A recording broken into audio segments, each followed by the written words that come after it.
देखिए, जो रिजल्ट आया, मैंने पहले भी कहा था, वो हार तो होनी थी कांग्रेस की। एक नॉन सीरियस अप्रोच कांग्रेस की है।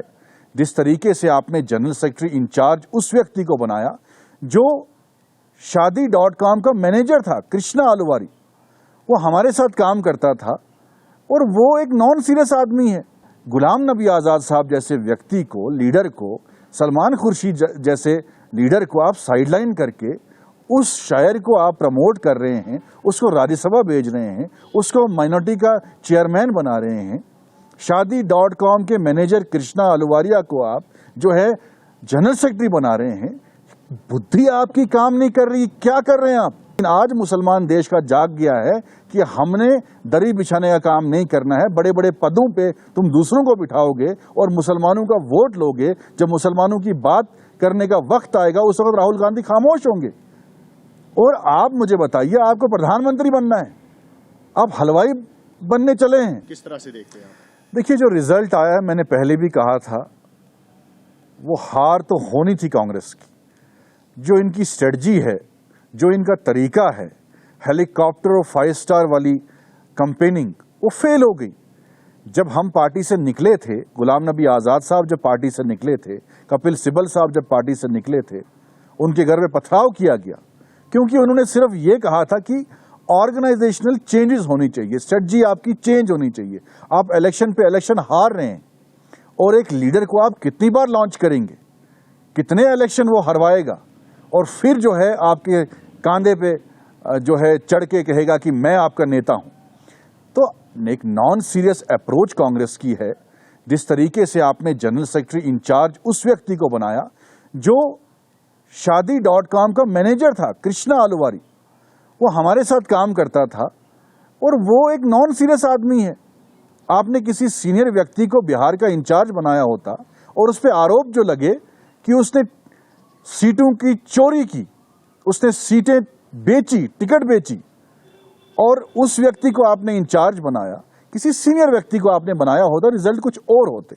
और जो राहुल गांधी की अप्रोच है, एक दिन आप कंपेनिंग के लिए आते हैं हेलीकॉप्टर में और कहते हैं वोट चोरी, वोट चोर, वोट चोर, वोट चोर, और दूसरे दिन भाग जाते हैं, या लंदन चले जाते हैं, या कोलंबिया चले जाते हैं, मलेशिया चले जाते हैं। किस लिए जाते हैं वो नहीं मालूम। और फिर आते हैं, फिर और कहते हैं कि वोट चोरी, वोट चोरी। और फिर जब हमारे त्योहारों पे आप सवाल उठाते हैं तो जनता जवाब देगी। जनता चाहती है कि बेरोजगारी पे सवाल हो, जनता चाहती है कि जो इश्यूज हैं बाकी उन पे बात हो, चर्चा हो।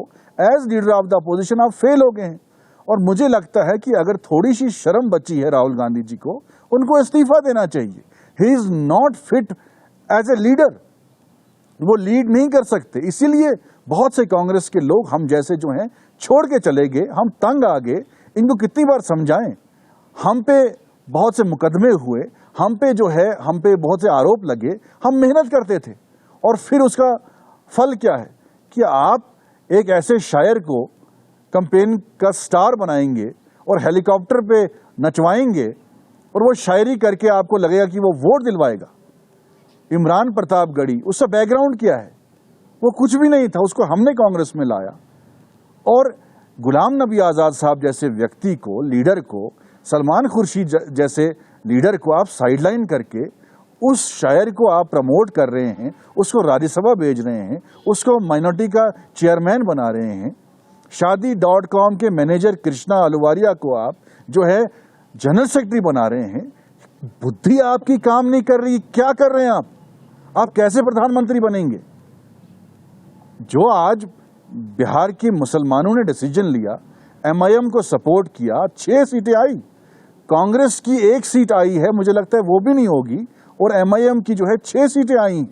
तो मुसलमान जो है वो दरी बिछाने का काम नहीं करेगा। अब मुसलमान जाग गया है हिंदुस्तान का। कांग्रेस ने इस्तेमाल किया, बाकी जमातों ने सेकुलरिज्म के नाम पे मुसलमानों को इस्तेमाल किया और वोट बटोरने का काम किया। लेकिन आज मुसलमान देश का जाग गया है कि हमने दरी बिछाने का काम नहीं करना है। बड़े बड़े पदों पे तुम दूसरों को बिठाओगे और मुसलमानों का वोट लोगे। जब मुसलमानों की बात करने का वक्त आएगा, उस वक्त राहुल गांधी खामोश होंगे।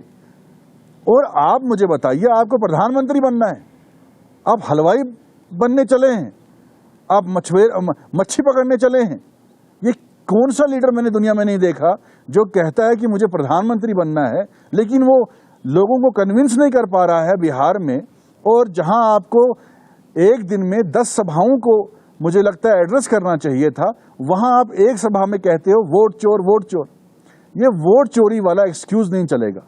आप फेल हो गए हैं, आपकी स्ट्रेटजी फेल हो गई है।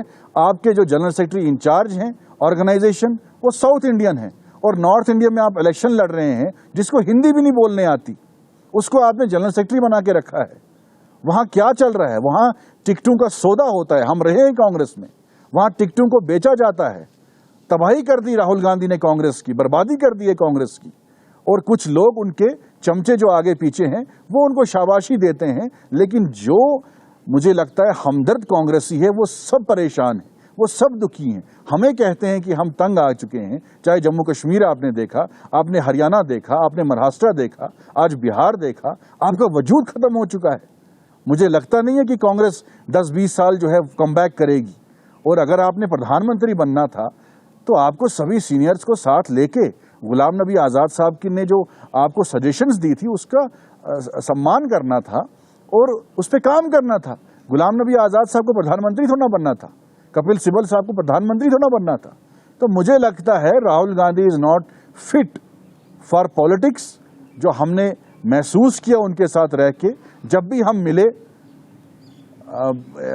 आसाम के सीएम साहब ने सही कहा, मैं भी जब उनसे मिला कश्मीर के मुद्दे पे तो वो अपने कुत्ते के साथ खेल रहे थे। ये हर कांग्रेसी को मालूम है, जो कांग्रेस में हैं वो मजबूरी है उनकी। और कुछ कांग्रेसी ऐसे हैं जो राहुल गांधी की चमचागिरी करते हैं अपनी राज्यसभा के लिए, वो पैसा कमाने के लिए टिकटें बेचते हैं। कांग्रेस के लोग जो जनरल सेक्रेटरी बने हुए हैं उनकी परफॉर्मेंस देखो। आज जो जनरल सेक्रेटरी बना है उस पर तो इल्जाम लगे हैं, आरोप लगे हैं, तो वो फेल हो चुके हैं।